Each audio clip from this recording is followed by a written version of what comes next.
एक ऐसा प्लैनेट जो सूरज के सबसे करीब ना होते हुए भी सबसे गर्म है।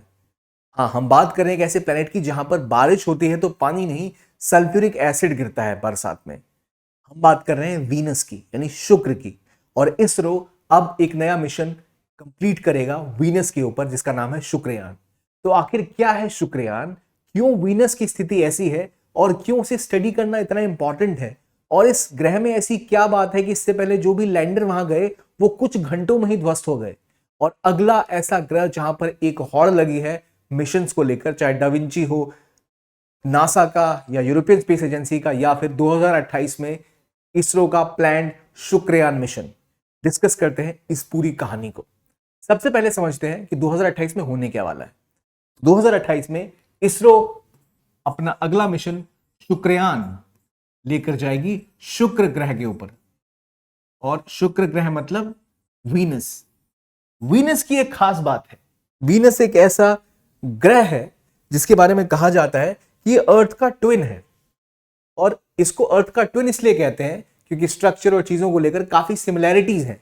लेकिन अर्थ का ट्विन कहलाने के बावजूद ये जो ग्रह है ये बहुत ज्यादा गर्म है। कहा यह जाता है कि एक समय में जो इसमें पानी हुआ करता था वो इवेपोरेट करके गर्मी की वजह से ऊपर चला गया, और वो भी एक लेयर बनाता है इसकी एटमॉस्फेयर में जो कि गर्मी को वहां ट्रैप करता है, जिसकी वजह से ये ग्रह बहुत ज्यादा गर्म रहता है। यानी यहां का temperature more than 460 degree Celsius से भी ज्यादा है। एक डेंस क्लाइमेट और एक ऐसा एटमॉस्फेयर जहां पर 95% से भी ज्यादा कार्बन डाइऑक्साइड है, जिसका मतलब ये पूरा ग्रह पूरी तरह से गर्म रहता है। और इसी की वजह से वीनस जबकि दूर है सूरज से, फिर भी it is hotter then mercury.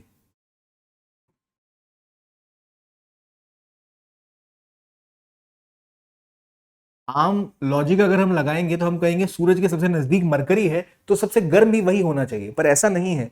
क्योंकि वीनस का एटमॉस्फेयर ऐसा है, वहां पर ऐसा ग्रीन हाउस गैसेस का प्रभाव है कि वो अभी वर्तमान में मरकरी से भी ज्यादा गर्म है। और इसीलिए इसकी स्टडी करना बहुत मुश्किल है। इसका एनवायरमेंट बहुत ज्यादा हॉस्टाइल है। यूएसएसआर ने, यानी सोवियत यूनियन ने अपना मिशन भेजा था, लेकिन वो भी इसे स्टडी नहीं कर पाया। उनका लैंडर ध्वस्त हो गया कुछ घंटों के अंदर ही, क्योंकि इतना हार्श क्लाइमेट यहां पर रहता है। तो इसकी स्टडी करके इसरो का फायदा क्या है? असल में इसरो का शुक्रयान एक ऑर्बिटरी मिशन की तरह होगा। जैसे हमने मार्स ऑर्बिटर मिशन लॉन्च किया था मॉम, उसी तरह हम वीनस ऑर्बिटर मिशन 2028 में लॉन्च करेंगे, जिसके अंदर वीनस का चक्कर काटेगी हमारी एक सैटेलाइट जो इसरो बनाकर यहां भेजेगी। उससे हमें यह पता लगेगा कि कैसे वीनस के आसपास एटमॉस्फेयर में जो एवेपोरेशन के बाद जो यहाँ तो वाटर वेपर है या जो भी वहां का एटमॉस्फेयर है उसको हम डीपली स्टडी कर पाएंगे। हमारे पास वो डेटा मिलेगा जिससे हमें ये पता लग पाएगा कि आखिरकार क्यों यहां पर ये स्थिति उत्पन्न हुई और क्या क्लाइमेट चेंज धरती पर भी ये बदलाव ला सकता है। क्योंकि यहां बहुत ज्यादा सल्फ्यूरिक एसिड की भी बात की जा रही है, तो क्या सिचुएशन ऐसी हमारे ग्रह पर भी बन सकती है? अर्थ के लिए क्या इंपॉर्टेंट रिसोर्सेज हो सकते हैं वीनस पे, और अगर इसको डिटेल में स्टडी किया जाए तो इसरो ये भी पता लगा पाएगी कि किस तरह से अगर हम भविष्य में चाहें तो यहां पर लैंड कर सकते हैं। अभी हमने कोशिश की थी कुछ पिछले सालों में, कुछ जो लैंडर मिशन यहां पर गए वो असफल हो गए थे। 2024 में इसको हालांकि लॉन्च हो जाना था, क्योंकि कोविड आया, फिर ऑपरेशन थोड़ा डिले हुआ इसरो का, और अब ये 2028 में पूरा होने वाला है। और लगभग कैबिनेट से इसको जो बजट की मंजूरी भी मिलनी चाहिए थी वो भी मिल चुकी है। लेकिन जब हम वीनस की बात करें तो एक चीज और याद रखिए, वीनस को ट्विन जरूर कहते हैं अर्थ का, लेकिन हम कितनी देर में चक्कर काटते हैं, रोटेट कितनी देर में करते हैं? हम रोटेट करते हैं 24 घंटे के अंदर। हम क्या रोटेट करते हैं, हमारी जो प्लेनेट है वो रोटेट करता है। लेकिन वीनस को रोटेशन करने में लगते हैं 243 डेज।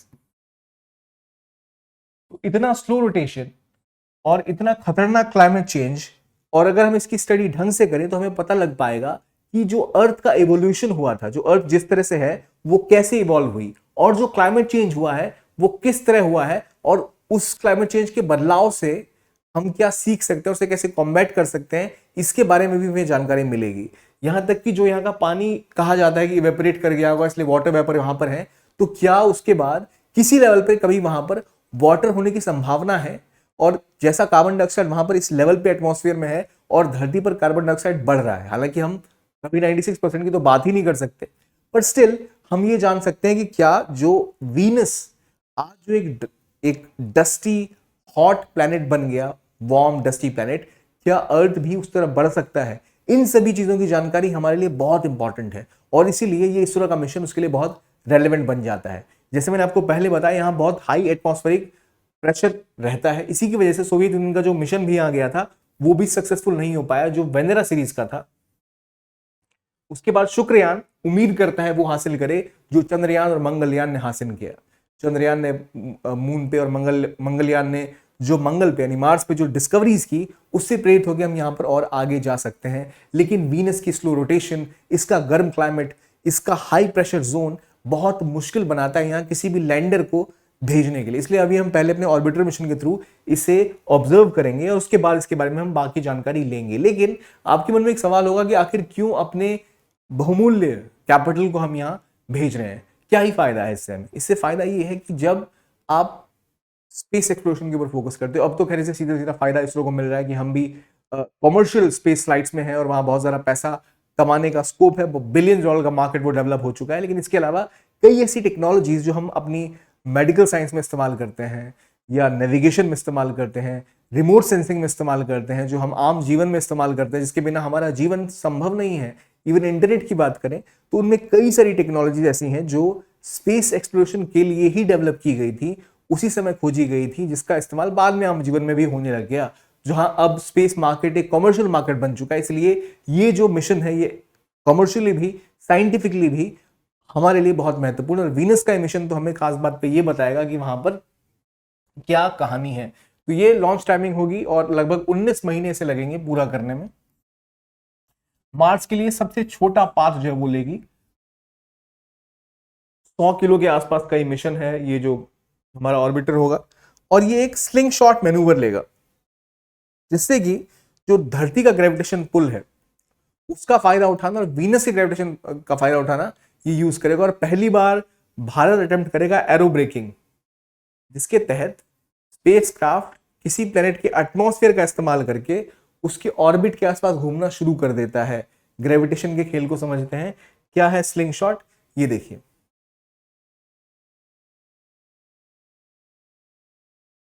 ये सॉरी यहां नहीं चल रहा, पर मैं आपके लिए ड्रॉ कर देता हूं। जैसे ये आप ऐसे स्लिंग शॉट बना के जाते हो दूर, ठीक है, ताकि धीरे धीरे करके आप जा रहे हो, जिससे आप इसके ग्रेविटेशन पुल का फायदा उठा के बाहर की ओर धक्का लगे आपको और आप किसी और प्लेनेट के ऑर्बिट में एंटर कर जाओ, तो वो एक स्लिंग शॉट की तरह आप बाहर निकल रहे हो। तो ये कोशिश भारत कर रहा है, इसरो कर रहा है अपने इस वीनस मिशन के अंतर्गत। सॉरी टू से जिफ इसमें काम नहीं कर रहा है, I was expecting it to work. तो this is how we are planning to launch a very important mission, जो शायद हो सकता है तो तारीख बदल दे वीनस के आसपास होने वाले सभी मिशन की। इसके अलावा मैंने आपको बोला था और भी कई ऐसी कंट्रीज हैं जो अभी इस रेस में आ चुकी हैं। चाहे नासा की बात करें जो ऑलरेडी अपना डाविंची जो उनका मिशन है, डाविंची प्लस और वेरिटास मिशन प्लान कर चुके हैं 2028 से लेकर 2030 तक। ईएसए का एनविजन मिशन है, रशिया का वेनेरा डी मिशन है जो भी डेवलप हो रहा है। तो 3 देश तो ऑलरेडी आपको कूदते हुए दिख रहे हैं जो मार्स के ऊपर, मार्स के बाद अब वीनस के ऊपर और चांद के ऊपर रिसर्च पे फोकस कर रहे हैं। तो ये इसलिए भी है जिससे हमें early climate, evolution of earth atmosphere या वीनस का एटमॉस्फेयर, किस तरह अर्थ फॉर्म हुई और क्या वहां पर हमें क्रिटिकल मिनरल्स मिल सकते हैं, क्या उसका कमर्शियलाइजेशन हो सकता है और किस तरह वहां पर लैंडर भेजे जा सकते हैं, इसको स्टडी करने के लिए बहुत इंपॉर्टेंट है। तो यहाँ आपको एक भीड़ सी दिख रही है। जो शुक्रयान 1 लॉन्च होगा ये अपने साथ एक सिंथेटिक एपरेचर रडार लेके जाएगा, कुछ साइंटिफिक इंस्ट्रूमेंट लेके जाएंगे जो कि वेनेशियन एटमॉस्फेयर को स्टडी करेंगे, जिससे हमें पता लग पाएगा किस तरह ये है और क्या इसमें बदलाव की उम्मीद है और किस तरह हमें और जो अर्थ का एवोल्यूशन है इसके बारे में जानकारी मिलेगी। तो आपको पता है वीनस चमकता सितारा समय देखने को मिलता है। शुक्रयान हमें पूरी उम्मीद है कि जरूर सक्सेसफुल होगा और इंडिया की फोकस है इस ग्रह पे जाना, इसके बारे में पढ़ना और जो अर्थ का पोटेंशियल फ्यूचर है वो जानना। आपको क्या लगता है, क्या शुक्रयान उतना ही सक्सेसफुल होगा जितना चंद्रयान हुआ था? देखने के लिए बहुत बहुत धन्यवाद। Keep watching BW Molly IAS।